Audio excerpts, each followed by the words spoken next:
సలేశ్వరానికి భక్తులు పోటెత్తారు. దీంతో శ్రీశైలం హైవేపై దాదాపు 6 కిలోమీటర్ల మేర ట్రాఫిక్ జామ్ అయింది. దీంతో శ్రీశైలం ప్రధాన రహదారి రద్దీగా మారింది. నాగర్ కర్నూలు జిల్లా శ్రీశైలం ఘాట్ రోడ్డుపై భారీగా ట్రాఫిక్ జామ్ కావడంతో భక్తులు తీవ్ర ఇబ్బందులు పడుతున్నారు.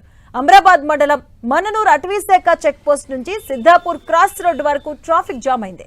సలేశ్వరం వెళ్తున్న వాహనాలకు అటవీశాఖ సిబ్బంది టోల్ గేట్ వసూలు చేస్తున్న నేపథ్యంలో వాహనాలు భారీగా ఘాట్ రోడ్డుపై నిలిచిపోవాల్సిన పరిస్థితి వచ్చింది. ట్రాఫిక్ నియంత్రణ కోసం తగిన పోలీస్ బందోబస్తు లేకపోవడం, ఘాట్ రోడ్డుకు ఇరుకుగా ఉండడం, అలాగే శని, ఆది, సోమవారాలు వీకెండ్ సెలవులు కావడంతో వేలాది వాహనాల్లో భక్తులు సలేశ్వరంతో పాటు శ్రీశైలం వెళ్తున్నారు. పెద్ద ఎత్తున భక్తులు తరలి వస్తూ ఉండడంతో వాహనాల రద్దీ పెరిగి ట్రాఫిక్ జామ్ కు దారితీసింది. రోడ్ల మీద దాదాపు 5-6 గంటల పాటు వాహనాలు నిలిచిపోవడంతో భక్తులతో పాటు హైవేలో ప్రయాణించే సామాన్య ప్రజలు సైతం అవస్థలు పడుతున్నారు. నల్లమల అటవీ ప్రాంతంలో జరుగుతున్న సలేశ్వరం జాతర ఉత్సవాలతో పాటు మధ్యమడుగు హనుమాన్ జయంతి ఉత్సవాలు కొనసాగుతున్న నేపథ్యంలో తెలుగు రాష్ట్రాల నుంచి పెద్ద ఎత్తున భక్తులు, యాత్రికులు వెళ్తున్నారు. ప్రతి ఏటా చైత్ర పౌర్ణమి సందర్భంగా 3 రోజుల పాటు సలేశ్వరం లింగమయ్య స్వామి జాతర నిర్వహిస్తూ ఉంటారు.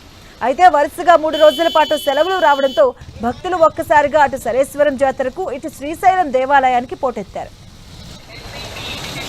ఇదే అంశానికి సంబంధించిన పూర్తి అప్డేట్స్ మా కరెస్పాండెంట్ రాఘవేంద్ర అందిస్తారు. రాఘవేంద్ర, నాగర్ కర్నూలు జిల్లా నల్లమల్ల అటవీలో ఏదైతే 3 రోజుల నుంచి జరుగుతున్నటువంటి సలేశ్వరం యాత్రలో భాగంగా ఈ రోజు చివరి రోజు కావడంతోనూ లింగమయ్య దర్శనానికి భారీ ఎత్తున కూడా భక్తులందరూ కూడా తరలి రావడం జరిగింది. ఏదైతే ఈ రోజు వీకెండ్ కావడంతోనూ కూడా ఇటు హైదరాబాద్ నుంచి కూడా భారీగా భక్తులు లింగమయ్య దర్శనానికి ఒక్కసారిగా పోటెత్తినటువంటి పరిస్థితి అయితే నెలకొన్నది. అందులో భాగంగానే ఏదైతే మాంగనూరు చెక్ పోస్ట్ సమీపంలోనూ ఒక్కసారిగా భారీ ట్రాఫిక్ జామ్ అయింది.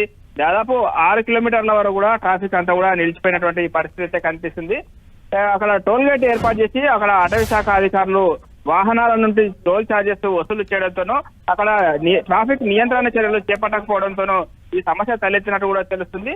ఓవైపు భక్తులంతా కూడా తొందరగా వెళ్లి లింగమయ్య స్వామి దర్శనం చేసుకోవాలని చెప్పేసి అక్కడ ఆందోళనలు చేస్తున్నారు. ఎందుకంటే ఈ రోజే చివరి రోజు కావడంతోనూ సాయంత్రం అయితే లోపలికి వెళ్ళడం కష్టంగా ఉంటుంది నల్లమల్ల అటవీలో అని చెప్పేసి భక్తులు ఆందోళన చేస్తున్నారు. ఏదైతే ఈ 3 రోజుల పాటు జరిగేటటువంటి ఈ సలేశ్వరం యాత్ర మరో 2 రోజులు అదనంగా పెంచాలని చెప్పేసి కూడా భక్తులు డిమాండ్ చేస్తున్నటువంటి పరిస్థితి కనిపిస్తుంది. అయితే ఒక్కసారిగా భారీ ట్రాఫిక్ నిలిచిపోవడంతోనూ అక్కడ వచ్చినటువంటి ఫ్యామిలీస్ అంతా కూడా తీవ్ర ఇబ్బందులు ఎదుర్కొంటున్నారు. ఎండలు చాలా ఎక్కువగా ఉన్నాయి. ఎండలలో వాహనాలన్నీ అలాగే ఉండాలంటే చాలా ఇబ్బందిగా ఉంటుందని చెప్పేసి వచ్చినటువంటి సందర్శకులు అయితే ఆవేదనను వ్యక్తం చేస్తున్నారు.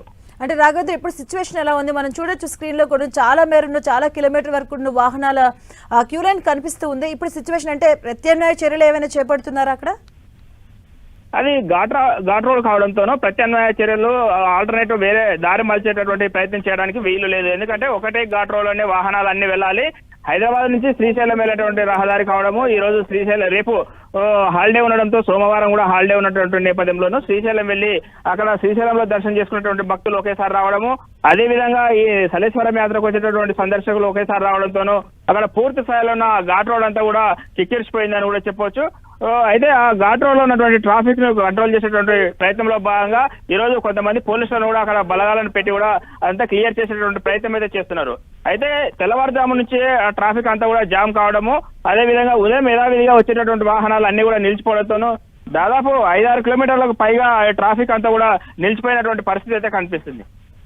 అంటే ఎంత టైం పడుతుంది ఒక్కొక్క వాహనానికి అక్కడ క్లియరెన్స్ చేయడానికి? అక్కడ ఉన్న అధికారులు ఏం చెప్తున్నారు?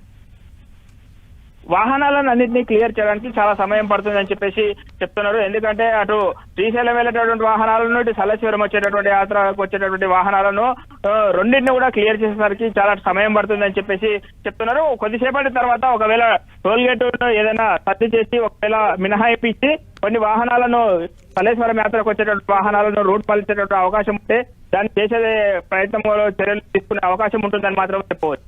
Right, thank you Raghavendra.